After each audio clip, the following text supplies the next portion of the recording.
आपने हतफ वन ए अब्दाली वन बनाया, ये 250 किलोमीटर तक रेंज, यानी कि आपके बॉर्डर से आप 250 किलोमीटर तक बाहर निकल आए। दुश्मन आपके बॉर्डर से 250 किलोमीटर दूर हो, आप इसको हिट करने की पोजीशन में आ गए। उसके बाद गजनवी बनाया आपने, 300 किलोमीटर तक आपकी रेंज बढ़ गई। उसके बाद आप आगे बढ़े, आपने शाहीन वन और गौरी बनाया और 1800 किलोमीटर सेंट्रल एशिया तक आपकी अप्रोच हो गई। और ये वो इलाका है जहां पर अमेरिकन और ब्रिटिश जो फ्लीट्स खड़े हुए, बहरी बेड़े खड़े हुए हैं, वो इस इलाके में खड़े। ये इलाका आपकी रेंज के अंदर आ गया। और ये याद रखें कि जहाज के ऊपर मिसाइल लगता है तो जहाज की आग नहीं बुझाई जाती, बल्कि डूबते हुए को बाहर निकाला जाता है।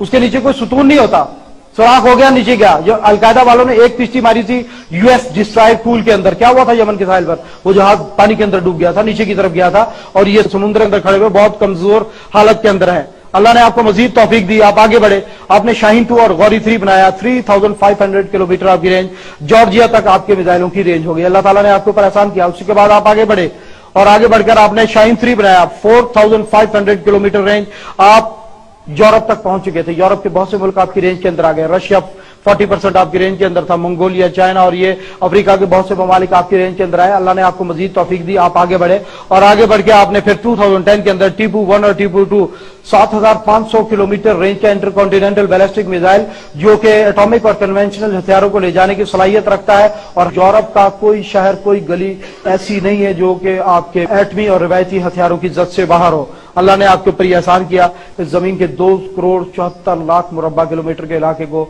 आपके सॉलिड फ्यूल और लिक्विड फ्यूल मिसाइलों की रेंज के अंदर कर दिया। लेकिन अल्लाह ताला ने आपको मजीद तौफीक दी।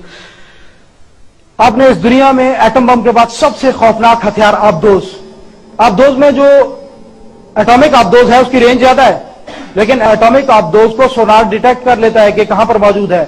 लेकिन डीजल आबदोज क्विक डीजल आबदोज कहलाती है, जिसको सोनार डिटेक्ट नहीं कर सकता। और दुनिया की सबसे बड़ी डीजल से चलने वाली आबदोज आप अपने कराची के साहिल पर बैठकर बना रहे हैं। यह आबदोज 3 महीने पानी के नीचे रह सकती है, 10,000 किलोमीटर सफर कर सकती है, 6 एटॉमिक मिसाइल ले जाने की सलाहियत रखती है।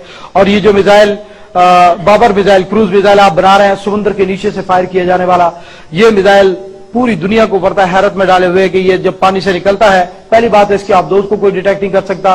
और आबदोज के पहुंचने के बाद ये जब निकलता है फजा में एक बुलंदी पर पहुंचकर इसका बूस्टर इससे अलहदा हो जाता है, इसके विंग्स खुल जाते हैं, ये नीचे पानी की तरफ गिरता है, 100 फुट की बुलंदी पर आ जाता है और कोई भी लॉन्ग रेंज रेडार इसको डिटेक्ट करने की सलाहियत नहीं रखता।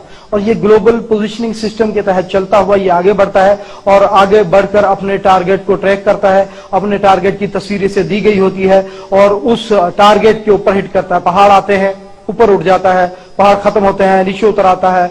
अगर टारगेट पहाड़ के दूसरी तरफ है तो घूम कर आकर अपने टारगेट के ऊपर गिरने की सलाहियत रखता है। और ये अल्लाह का एहसान है आपके ऊपर। और मैं आपको बता दूं कि जो जदीद दौर की जंगें हैं उसमें आबदोज इंतहाई खतरनाक पोजीशन की हामिल चीज है। जो एटमी जंगों का डिटर्नेंट है आबदोज।